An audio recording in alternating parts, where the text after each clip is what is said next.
How's it going, folks? Ladi, how are you? I'm doing good. How are you, Mark? I'm good. So we've just gotten done listening to, hopefully you've watched the first two parts of this. We watched Metallica's Unforgiven, then Unforgiven 2, and now we're going to look at Unforgiven 3 and wrap up this trilogy of being unforgiven. This trio of sadness that Mark has decided to put me through. Where are you at so far? Why are you mad at me? I'm not mad at you at all. I just want you to share in what I seem to have to deal with. Okay. So what have you thought about the first two so far?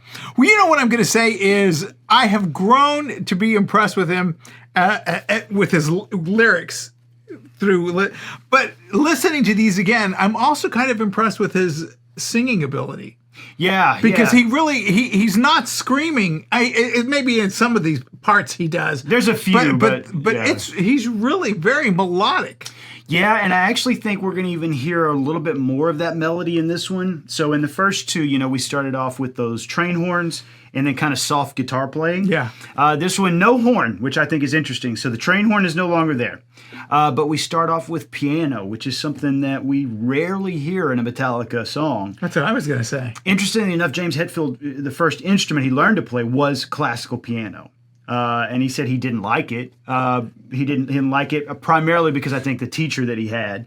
It taught him a little bit of music theory. It taught him how to read music. And he said one of the things he credits it with is his ability to play and sing at the same time. So that's obviously a very difficult thing to do. And Hetfield does a lot of really complicated riffs, and he's able to sing. He credits it for helping him do that, as well as the right hand, left hand disassociation. So like being able to do something over here. And over here, he kind of credits learning to play piano with that. But this part 3 comes off of their album Death Magnetic, and this came out in 2008. Okay, is this another one of those albums that everyone hated when it came out? Fans, let me know what you think. I feel like this one is just kind of a flat. Yeah, it was good. Really? It was good. There wasn't any of the, this is a great album, and there wasn't any of, they've sold out. It was just, yeah, it's good. That's nice. It's all right. I like this one. It feels like going to a chain restaurant that just does okay. Oh. I feel like that was kind of the reaction to it. This is good. It's good. I had a good time. Okay. There's no, like, with 72 seasons, oh my God, it's amazing. There's return to form. None of that. And none of the load and reload. Fuck this album. None of that. It's just right down the middle. Hopefully Metallica fans agree with me. I have no idea. I'm just trying to learn. Because this is a Rockucation, Mark. It is a Rockucation. Did you tell them that? No, I didn't. But you tell them. This is the third part of this Rockucation. We think you may have seen the other ones. It's a Rockucation where Mark exposes me to music that I don't normally pay attention to, and he teaches me things about it, which is what I've learned that this music that I thought I hated, I don't necessarily hate. There you go. I feel like that's a step forward. It's a step somewhere. Somewhere, that's right. Backwards, forwards, who cares? All right, here we go. Unforgiven 3. Actually, back it up a little.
say wrong.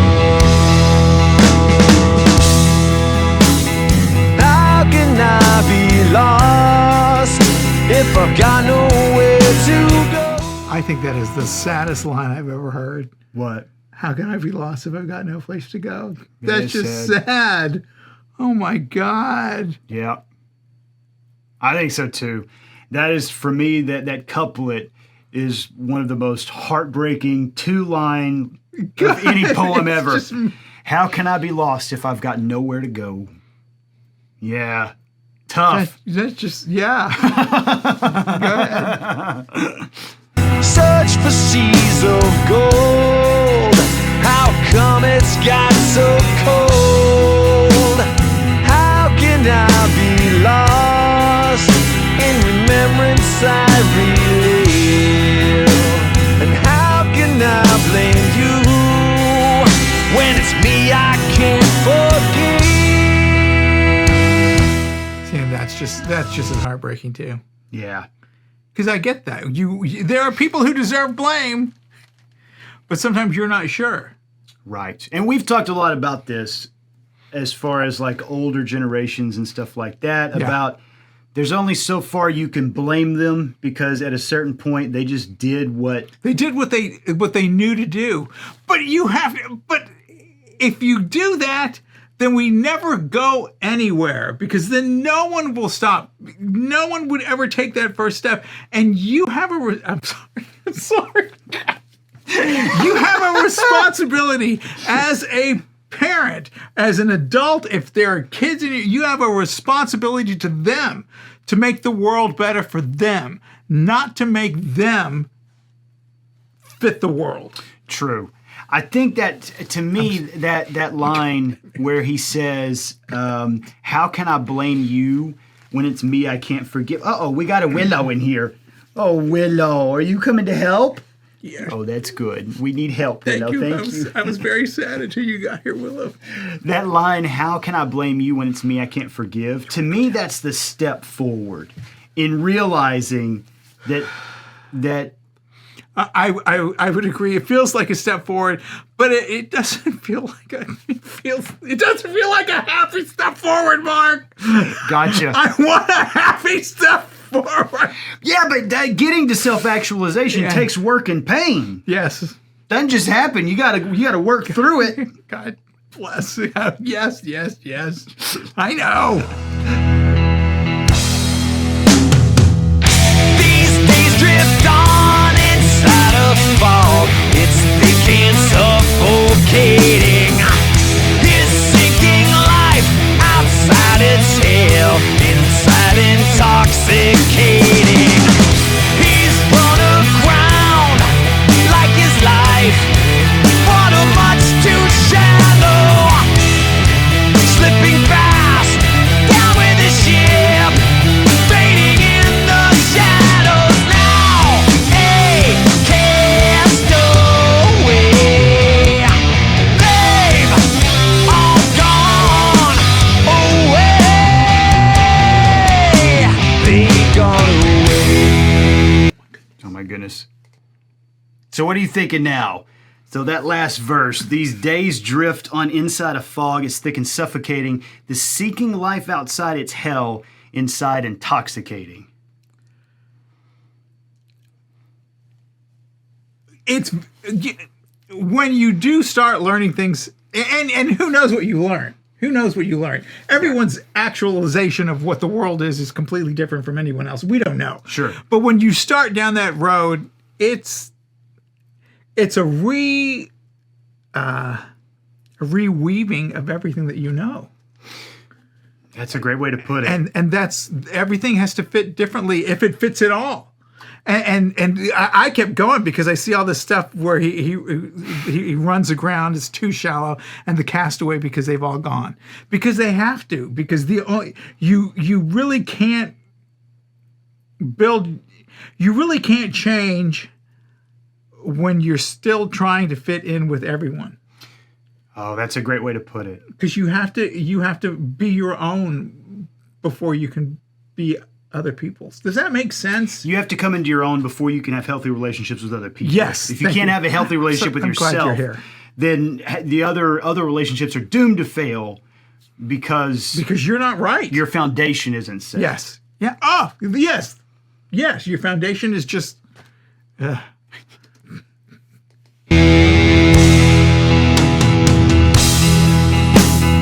How can I be lost if I've got nowhere to go? Search for seas of gold. How come it's got so cold?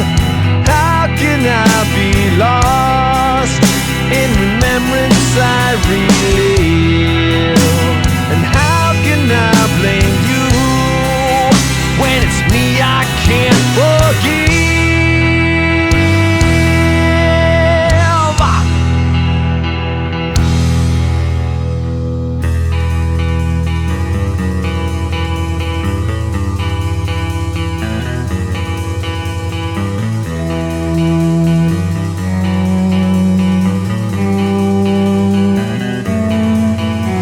Forgive me.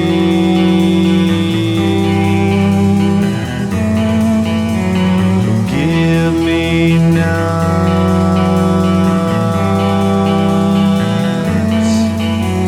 Forgive me.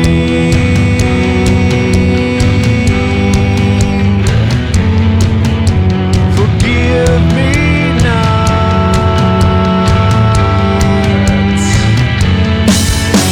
Forgive me. Forgive me not. Forgive me. Forgive me. Why can't I forgive me?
Set sail to sea, but pull off course by the light of golden treasure.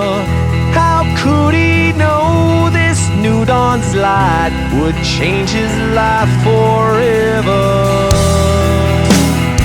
How can I be lost if I've got nowhere to go?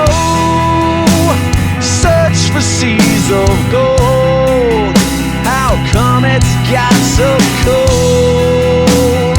How can I be lost in remembrance I relive? So how can I blame you when it's me I can't forgive?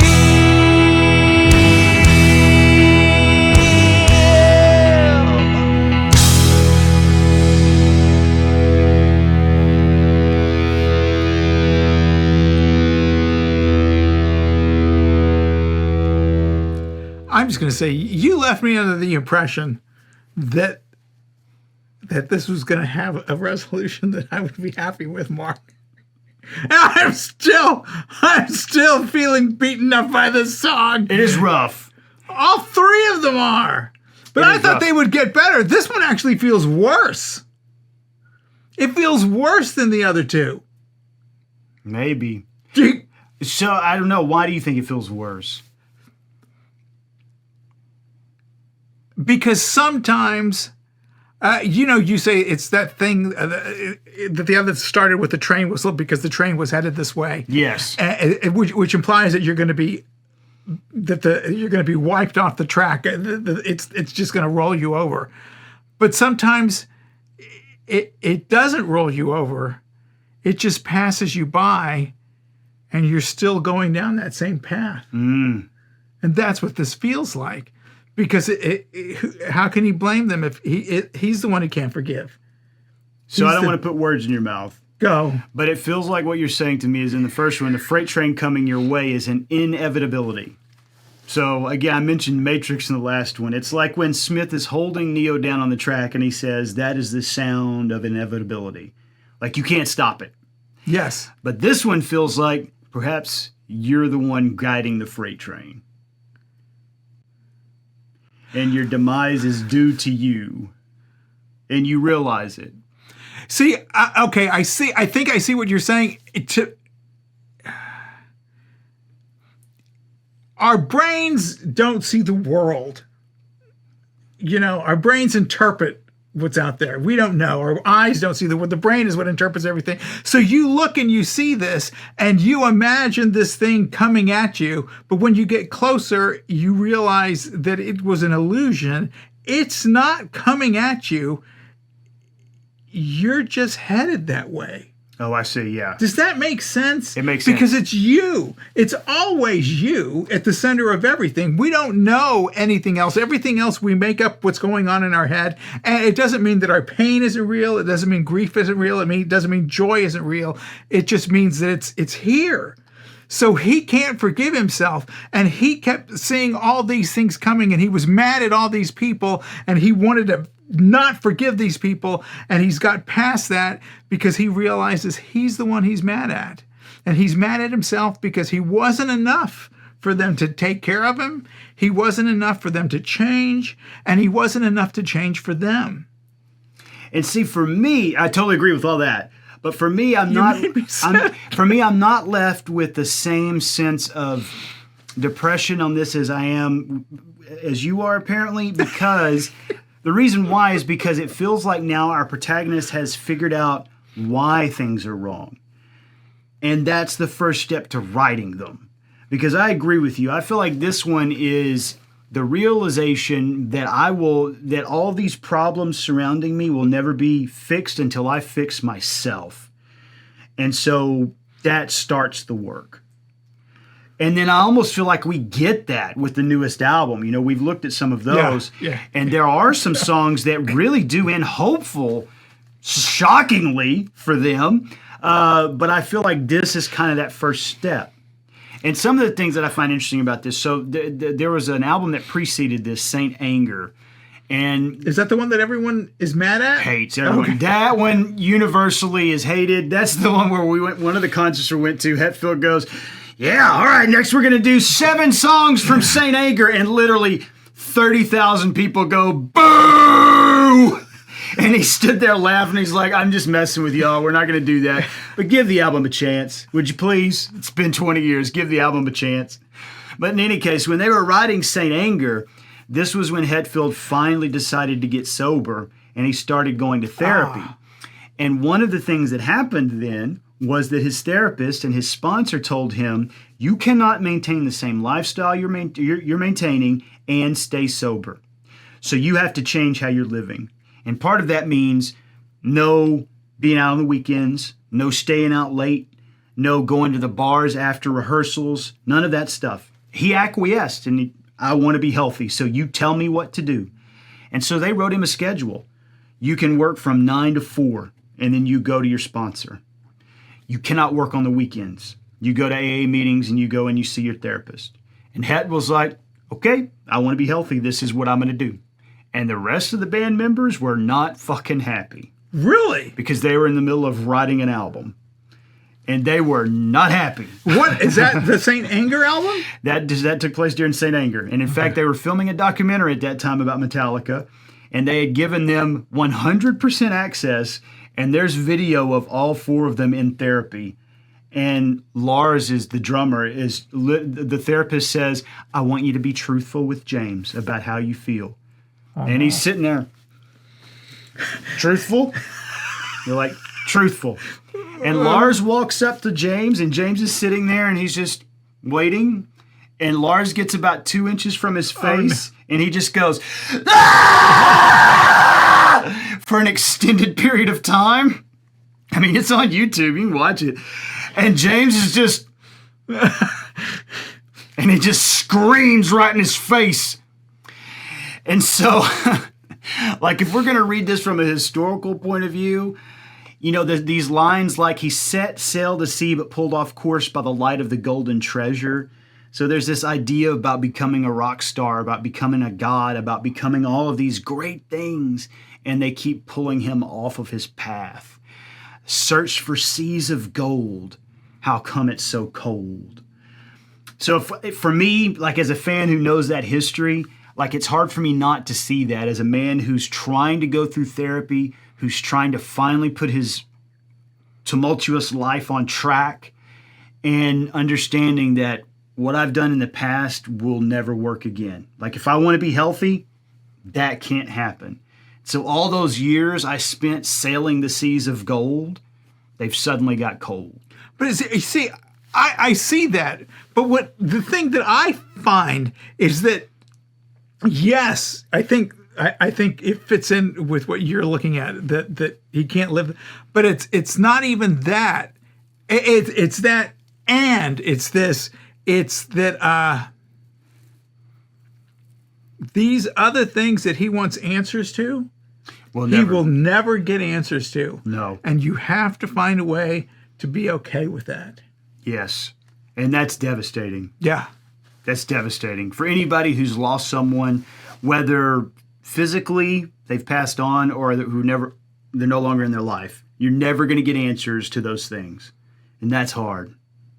Yeah. God, Mark.